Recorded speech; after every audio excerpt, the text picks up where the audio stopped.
Quel est le meilleur carbs post-workout et pourquoi c'est probablement pas important pour toi?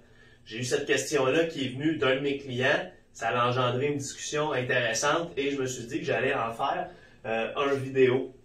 Donc, cette question-là revient souvent. C'est quoi le meilleur glucide que je devrais prendre avec mon repas post-workout pour maximiser mes gains en hypertrophie? Puis en fait, la réponse qu'on va avoir à cette question-là, ça dépend vraiment dans quel sens on va regarder la littérature scientifique sur le sujet. Okay? Parce que si on la regarde dans un certain sens, on va penser que c'est super important de prendre tel type de post-workout. Si on le regarde dans l'autre sens, on va se rendre compte que finalement, c'est pas si important. Premièrement, la fenêtre anabolique. C'est un concept qui est connu en entraînement qui, en fait, spécule que après un entraînement, notre sensibilité à l'insuline musculaire est plus élevée. Donc, on va avoir un meilleur transport des nutriments à la cellule musculaire et une meilleure absorption, une meilleure synthèse de protéines et ainsi un meilleur gain en hypertrophie.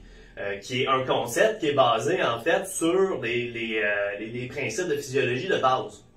Après ça, quand on regarde par contre la littérature qu'il y a sur le sujet, okay, il y a une méta-analyse qui a été faite par Alan Aragon en 2013 sur le sujet où est-ce qu'il a regardé beaucoup d'études sur le sujet pour tirer des conclusions globales, dans le fond, de la littérature actuelle.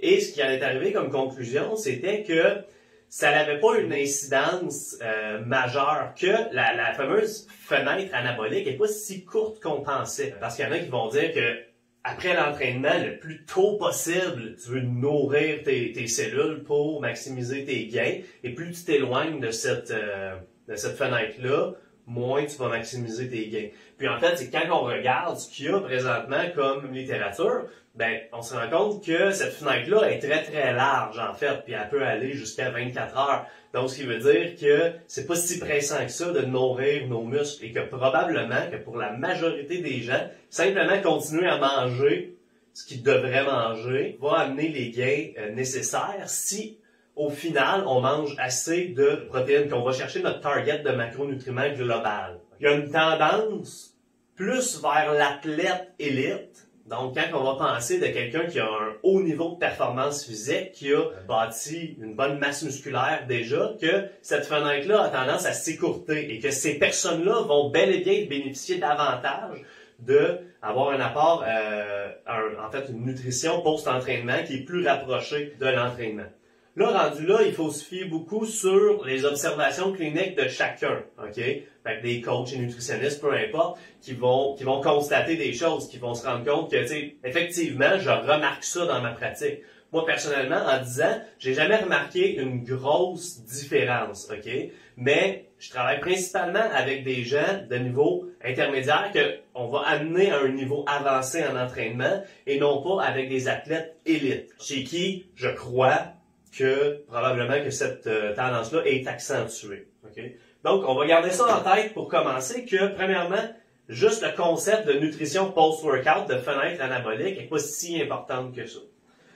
Après ça, on va se poser la deuxième question. Est-ce que les carbs, les glucides post-entraînement sont réellement si nécessaires que ça après l'entraînement?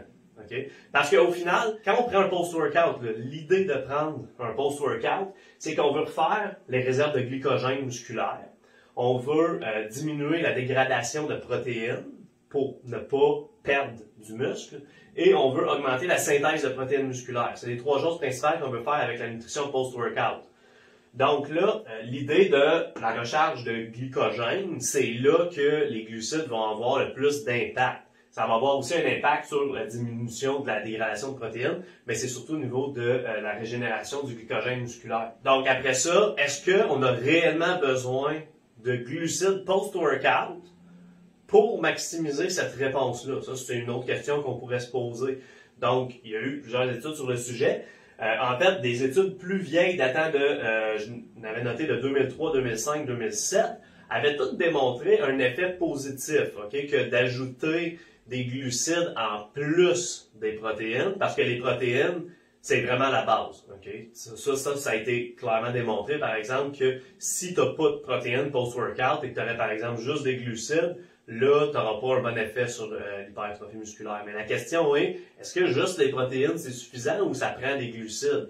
Fait qu'il y a eu quelques études qui ont démontré que ça potentialisait l'effet, OK? Donc, c'est pas que si tu n'as pas de glucides, tu n'as pas d'effet. C'est qu'il y avait un léger avantage. Mais tu vois, il y a un autre essai clinique de 2015 qui a pas noté de différence. Donc, ils ont donné soit juste des protéines, soit juste des glucides, soit un mix de glucides et protéines post-entraînement, et ils notaient pas une différence qui était significative. Donc, l'impact n'est pas si majeur. Le problème, c'est que souvent, les gens vont penser que j'ai pas mon shake post-workout, je suis catabolique, je perds de la masse musculaire, mais m'entraîner, ça n'a rien servi, tu sais. Alors que c'est totalement faux pour la grande majorité des gens. Les glucides post-workout, ça semble aider, mais c'est pas forcément crucial. Mais il y a des gens, c'est sûr et certain, qui vont en avoir besoin parce que le glycogène musculaire, on va le refaire sur une période de 24 heures si on mange suffisamment. Ou est-ce que ça va être vraiment très crucial d'avoir ces fameux carbs-là post-workout? Ça va être encore là pour une population athlétique de niveau élite, par exemple. Quelqu'un qui s'entraîne pour aller aux Olympiques puis qui s'entraîne plusieurs fois par jour, ou n'importe quel athlète professionnel qui va s'entraîner 2-3 fois par jour. Là, ce qui arrive, c'est que si la personne a un entraînement le matin et qu'elle diminue ses réserves de glycogène musculaire et qu'elle a un autre entraînement 4 ou 6 heures plus tard et que ses réserves sont pas refaites, ça va nuire à ses performances, ça va nuire à ses entraînements. Donc, cette personne-là, définitivement, veut avoir ses carbs post-workout. Pour la personne qui fait juste de la musculation, qui veut gagner de la masse musculaire, perdre du gras, peu importe, ça sera probablement pas si crucial que ça, puis vraiment d'avoir les macros totales nécessaires sur une période de 24 heures va être suffisant pour vraiment la grande majorité des gens. Le problème encore là, souvent, c'est que il y a trop comme de lois en nutrition que les gens ils pensent que, tu sais, si je respecte pas cette loi-là, il n'y a rien qui va fonctionner. Ce qui amène souvent à des gros problèmes, des dogmes en nutrition. Puis là, après ça, ce qui nous amène à la dernière question, qu'on se rend compte qu'étape par étape, la question initiale est de moins en moins importante. OK? Puis là, finalement, c'est quoi le meilleur carb post-workout? Fait que là, cette question-là, en partant, elle semble moins pertinente à poser, right? C'est vrai que si on veut maximiser l'effet de recharge de glycogène musculaire, OK? Et élever l'insuline à un niveau qui va faciliter davantage le transport de nutriments dans les cellules, ce qui est la raison initiale pourquoi on veut des glucides post-workout. Le fructose n'est pas le meilleur ingrédient qu'on devrait prendre parce que ça va avoir tendance à recharger le glycogène au niveau du foie. Okay? Souvent, ce qui va être dit, c'est le fructose est à éviter. Et on va favoriser des choses comme, si on y va avec des glucides liquides qui sont plus facilement absorbables, de la maltodextrine, du dextrose, de sucrose, des choses comme ça. Ça va être ça qui est communément popularisé dans le monde de l'entraînement. Puis c'est vrai ces choses-là, que ça va maximiser le glycogène musculaire, ok? Mais probablement que la majorité du monde ne constateront pas forcément la différence. Puis après ça, j'ai mis des exemples ici parce que le point qui est parti un peu de ce débat-là, c'était de dire à la personne de prendre des ananas post-workout avec de la whey. En tenant compte que cette personne-là, ce qu'elle a de besoin principalement, c'est d'avoir son total de nutriments sur une plage de 24 heures. Là, si on regarde le contenu d'un ananas, par exemple, mais là, si on prend sur le 16 grammes de sucre, on a 9,8 grammes de sucrose, 2,8 grammes de glucose et 3,5 grammes de fructose. C'est pas comme si on boit une canette de Pepsi, qui est juste du fructose. Ça contient du fructose, mais c'est même pas une majorité, ok? Donc, on va être capable de refaire nos réserves de glycogène quand même avec ça. Mais peut-être un peu moins efficacement qu'y aller avec d'autres choses, comme par exemple du sirop d'érable. Je préfère suggérer aux gens de manger des aliments plus complets, au lieu d'y aller avec, par exemple, des poudres de suppléments qui sont super, là, mais je préfère que les gens prennent habitude à manger des vrais aliments qu'on va retrouver à l'épicerie. Mais bref, fait que si on prend le sirop d'érable, qui est un excellent ingrédient pour refaire justement une réserve de glycogène, ben là, si on regarde sur un 19 grammes de sucre, ben on va avoir 18 grammes de sucrose et moins de 1 gramme de fructose. Donc c'est vrai que c'est très avantageux. Mais si, là, dans cette question-là, on regarde juste la section ici, on va dire que ça n'a pas de bon sens manger des ananas comparé à du sirop d'érable, ça fonctionne pas. Tu sais, ça contient 10 fois plus de fructose que du sirop d'érable. Si on le regarde dans ce sens-là, on va se dire que ça n'a pas de bon sens. Mais si on le regarde dans l'autre sens, on va se rendre compte que, ben, ça change pas grand-chose au final.